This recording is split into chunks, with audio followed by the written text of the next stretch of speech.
Welcome back to the channel, everybody. So today is the big day. We're installing the lift kit in the Outlander Sport. We have a little bit of rubbing and some clearance issues that I want to address. So finally got all the parts in for my lift and we're going to put it in today. So let's take a look at the parts and we'll get into it. So the main part of this lift is the spacers from ADF. They have their logo cut out of these. Two of these will be for the front, and then there is two for the rear. All we're going to do is take out the struts, bolt these on top with the additional hardware they included, and then just reinstall them. And then also to help with the lift kit, we have adjustable rear control arms from Detroit Axle. So these will give us camber adjustment in the rear along with the factory toe adjustment. And then to help with the alignment, we got front camber bolts from SPC. Again, they'll just help with allowing us to get a better alignment in the front of the car once the lift is installed.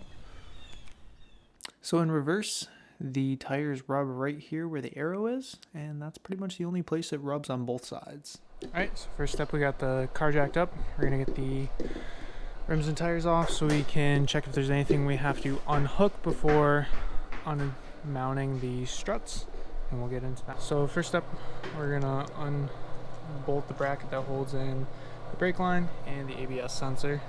So we'll take that out. Alright, so we unattach the bracket with the ABS sensor and the brake lines.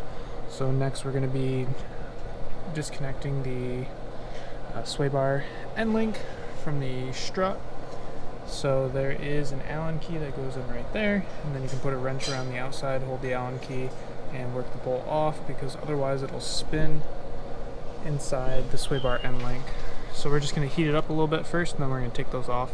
So we got the sway bar end links disconnected. Next step, we're going to take off the top nuts of the strut, get the sway bar removed, and then we'll work on popping the struts out. So we got the strut bar out, took out the bolts, so now we're just going to take out the remaining two bolts, pull our strut fully out, and then we will put the spacers on there, bolt them down, and then we'll reinstall them. Alright, so struts out, we put the ADF spacer on, and just kind of hold it above so you can get the nuts on there, and then you kind of slowly tighten them down, and then go back with a wrench to get them all tightened down. So once you have the struts out, just a little tip, make sure there's not too much tension on your ABS sensor right here.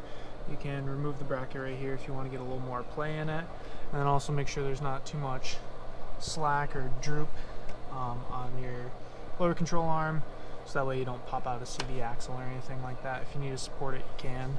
The strut's bolted in up top, put the strut bar back on. So now we're going to replace the top bolt for the strut with these SPC bolts that are lobed, so that way you can adjust the camber, and then we'll put the stock bolt back in there. And then we have a relocation kit for the sway bar end link from the ADF kit, so that'll go on and it'll allow the sway bar end link to mount up here. So we got this side button back up. We reinstalled the bottom bolt for the strut and the SPC, the lobed adjustable bolt, and then the relocation bracket right here for the sway bar end link, which the relocation bracket actually mounts upwards, and then you reattach the sway bar end link there. So we got that side done. We're gonna go over, do the other side, and then we'll get the wheels back on and we'll start on the back.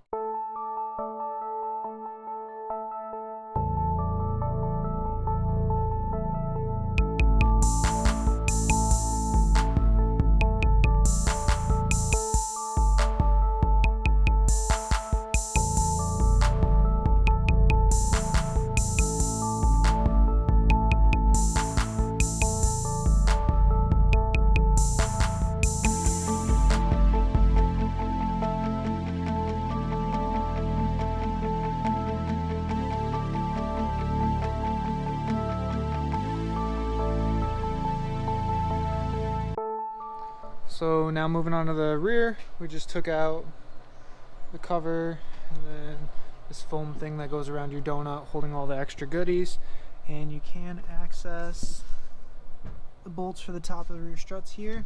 You could take this plastic out. We're going to see if we can do it without first, and then so we got the rear struts out. The only issue is the top of the bolts won't allow the spacer to sit flush, so we're just going to grind those down just a little bit so we can get them down all the way like that, and then we'll install those.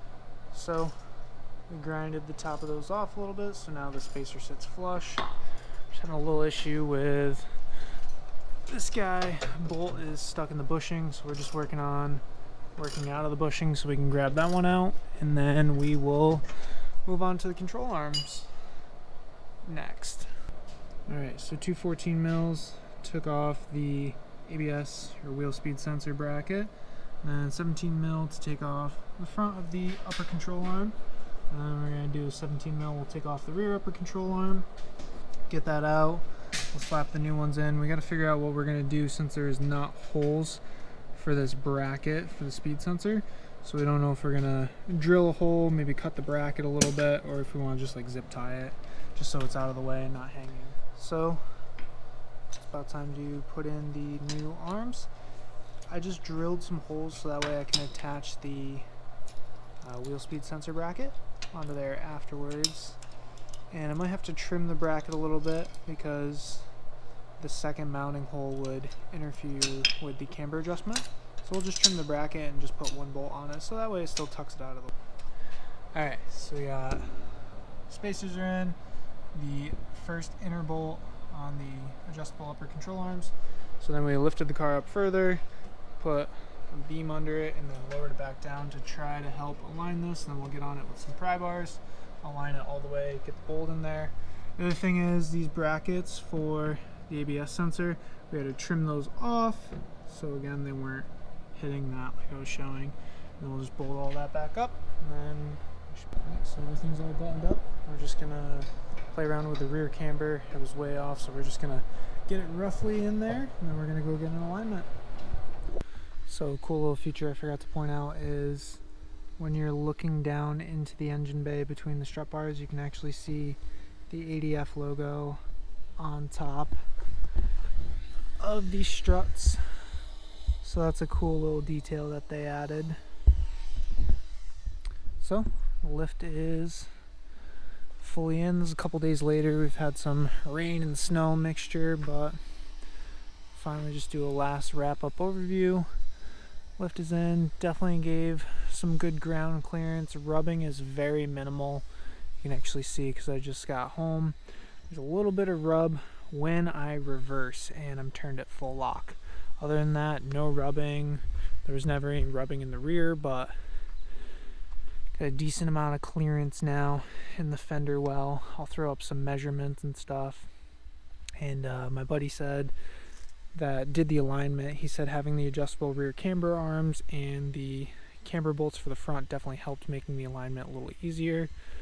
Overall, there's, yeah, the car handles pretty well, feels fairly similar. There's just a little more body roll when you get into corners, but other than that, didn't really change too much of the way the car feels or handles on the road.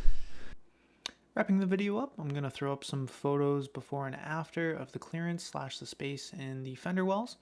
As well, we're going to throw up some extra photos from the install, just some random things we went through and different angles that I didn't record on the video. And I wanted to thank everybody for watching this video, and we'll catch you on the next one. Have a great day.